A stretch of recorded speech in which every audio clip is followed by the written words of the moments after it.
Hello and welcome to the Dacia2 Explorers YouTube channel. My name's Adam and I'm one of the Dacia2 Explorers. In these videos you'll see myself and other explorers driving green lanes, commonly known as the hobby of green laning. Some of these lanes can be easy, some can be incredibly difficult if not dangerous, but all offer a beautiful feeling of escapism.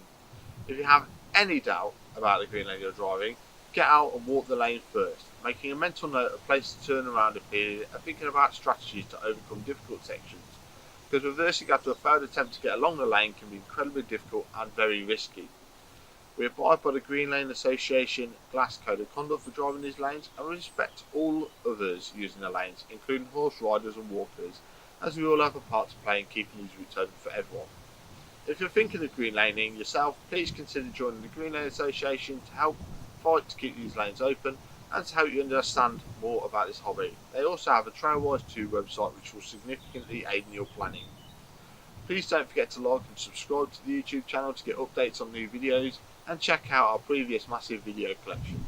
For more information head to the website www.dacia2explorers.co.uk, and finally, thanks for watching, stay safe and enjoy your trips.